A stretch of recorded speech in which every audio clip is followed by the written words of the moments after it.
यहाँ पर इंसान शैतान की गुलामी करते हैं, पर एक दिन एक योद्धा जन्म लेता है और शैतान के सभी चेलों को मार गिराता है, जिसके बाद शैतान खुद उसके सामने आता है। सभी इंसानों को लगता है कि ये भी बाकी लोगों की तरह मारा जाएगा, पर योद्धा अपना तेज दिमाग लगाता है और एक लंबी छलांग लगाकर शैतान के आंख पर अपने तलवार से हमला कर देता है, जिससे एक तेज धमाके के साथ शैतान वही मर जाता है। लेकिन शैतान जाते जाते अपना एक सिंग योद्धा के पेट में घुसा दिया था, जिससे योद्धा के पेट से लगातार 7 दिनों तक खून निकलता रहा। उसके बाद योद्धा की मौत हो गई, लेकिन लोगों ने योद्धा का खून बर्बाद नहीं होने दिया और उस खून को पी लिया। खून को पीते ही सभी लोग योद्धा की तरह ताकतवर और बलवान हो गए और उन्हें बारबेरियन कहा जाने लगा। लेकिन रोनल को बहुत ही कम खून मिलता है, जिससे वो बारबेरियन तो बन जाता है लेकिन बहुत ही कमजोर होता है। समय बीतता है और अब सभी बारबेरियन सिर्फ लड़ने की तैयारी करते हैं, लेकिन रोनल अभी भी कमजोर है, जिसे वो सब कबाड़ा कर देता है और सब उसका बहुत मजाक उड़ाते हैं। इसलिए उसे शहर का रखवाला बना दिया जाता है। पर एक दिन कुछ सिपाही उसके शहर पर हमला करने आ जाते हैं, इसलिए वो भोपू बजाने की कोशिश करता है, लेकिन कमजोर होने के कारण उससे वो भी नहीं होता है और सिपाही उसके शहर पे हमला कर देते हैं। रात के समय कुछ सिपाही इसके शहर पर हमला करने के लिए आते हैं, इसलिए रोनल भोपू बजाने की कोशिश करता है, पर कमजोर होने के कारण इससे ये भी नहीं होता है और सिपाही इसके शहर पे हमला कर देते हैं। जब तक लोगों को हमले के बारे में पता चलता, तब तक सिपाही सभी बारबेरियंस को बंदी बना लेते हैं और सभी बारबेरियन ये लड़ाई हार जाते हैं। कमजोर होने के कारण सिपाही रोनल को वही छोड़ देते हैं ताकि ये दूसरों लोगों को अपनी हार के बारे में बता सके और बाकी बारबेरियंस को बंदी बनाकर अपने साथ ले जाते हैं। रोनल के चाचा अपने आखिरी पलों में उससे कहते हैं कि तुम्हें अपने सभी भाइयों को बचाना होगा और तुम्हें मेरे पुराने दोस्त के पास जाना होगा, जो कि तुम्हें हमलावरों के बारे में बता सकता है। ये सुनते ही रोनल अपने भाइयों को बचाने के लिए निकल पड़ता है, पर रास्ते में उसे एक लड़का मिलता है जो कि एक म्यूजिशियन है और दोनों बहुत सारी मुसीबतों को पार करके आखिरकार अपने चाचा के दोस्त के पास पहुंच जाते हैं, जो उन्हें बताते हैं कि वो सारे सिपाही एक बहुत ताकतवर और जालिम राजा के हैं, जिसका नाम है वोल्कजार, और इन्हें ये भी बताते हैं कि उस राजा के शरीर पर एक खास तरह का कवच है, जिसकी वजह से उसे कोई नहीं हरा सकता है। लेकिन तभी इन्हें पता चलता है कि मसीहा की तलवार से वल्काजार को हराया जा सकता है। सभी बारबेरियंस को पकड़कर राजा के पास लाया जाता है, जहां पता चलता है कि राजा इन सभी के खून से एक जादुई पोशन बनाना चाहता है, जिसे पीकर राजा बहुत ज्यादा शक्तिशाली हो जाएगा। लेकिन जब राजा को पता चलता है कि एक बारबेरियन कम है, तो ये अपने सिपाहियों को उसे पकड़ने के लिए भेजता है, क्योंकि बिना उसके खून के ये जादुई पोशन बन नहीं सकता है। और राजा के आदेश पे उसके सिपाही आखिरी बचे बारबेरियन को ढूंढने निकल जाते हैं। वहीं दूसरी तरफ रोनल और उसका साथी भी मसीहा का तलवार को ढूंढने के लिए निकल चुके थे, पर रास्ते में इन्हें बहुत सारे लोगों की लाश दिखाई पड़ती है, जिसे देखकर दोनों घबरा जाते हैं। और तभी अचानक एक लड़की इन दोनों पर हमला कर देती है। लड़की इन्हें जान से मारने वाली थी, लेकिन ये दोनों उसको विश्वास दिलाते हैं कि हम बारबेरियन हैं और हम सभी अपने बारबेरियंस भाई को बचाने के लिए जा रहे हैं, जिससे लड़की इन्हें छोड़ देती है और बताती है कि हमारे यहाँ एक रिवाज है, जिसमें अगर कोई भी योद्धा मुझे हरा देगा तो उसी से मेरी शादी होगी, और आज तक मुझे कोई भी नहीं हरा पाया है, इसलिए मैं भी तुम्हारे साथ सफर में चलूंगी। सफर के दौरान आराम करने के लिए ये तीनों एक जगह पर पहुँचते हैं, जहाँ ये भूतनी का एक बहुत बड़े आदमी से टकरा जाता है और मोटा गुस्से में रोनल को हवा में उठा लेता है।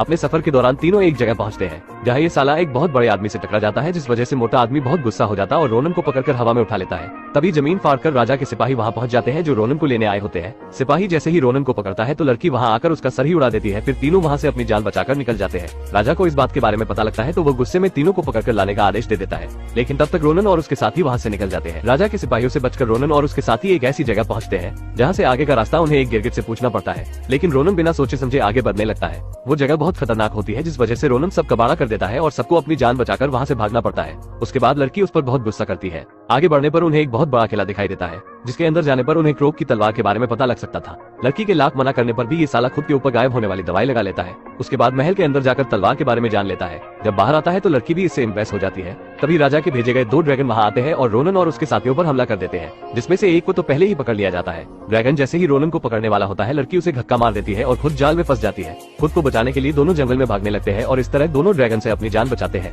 दूसरी तरफ लड़की को राजा के सामने लाया जाता है, जहाँ वो राजा को लड़ने की चुनौती देती है, लेकिन राजा बहुत ज्यादा ताकतवर होने के कारण सैंड्रा उससे हार जाती है, जिस वजह से उसे अब उसका गुलाम बनना पड़ता है। वहीं रोनन अब करोक की तलवार को ढूंढ निकालता है, जिससे राजा को मारा जा सकता था। तभी उसके सामने सैंड्रा भी आ जाती है, जो अब राजा की गुलाम होती है। वो रोनन से तलवार लेकर राजा को दे देती है और रोनन को भी कैद कर लेती है। राजा के पास अब सभी बारबेरियन होते हैं, जिनका खून पीकर वो खुद को और भी ज्यादा ताकतवर बनाने की तैयारी में लग जाता है। सिपाही सभी कैदियों को एक जगह पर ले जाने लगते हैं। तभी रोनन के दोस्त वहाँ आ जाते हैं और मरे हुए सिपाहियों की ड्रेस लेकर बाकी सिपाहियों के साथ जाने लगते हैं। रोनन अपने दोस्त को तलवार के बारे में बताता है और फिर वो तलवार को ढूंढने निकल जाता है। राजा सभी बारबेरियन को एक जगह लाता है, जहाँ वो उन सबका खून इकट्ठा कर खुद को ताकतवर बनाने वाला है, जिसके बाद बारबेरियन उसके किसी काम के नहीं रहते और वो उन सभी को मार देता। यहाँ पर राजा सैंड्रा से कहता है, तुम बहुत बहादुर हो, क्या तुम मुझसे शादी करोगी? रोनन जब ये सुनता है तो वो बहुत दुखी होता है, क्योंकि वो भी सैंड्रा को पसंद करने लगा था।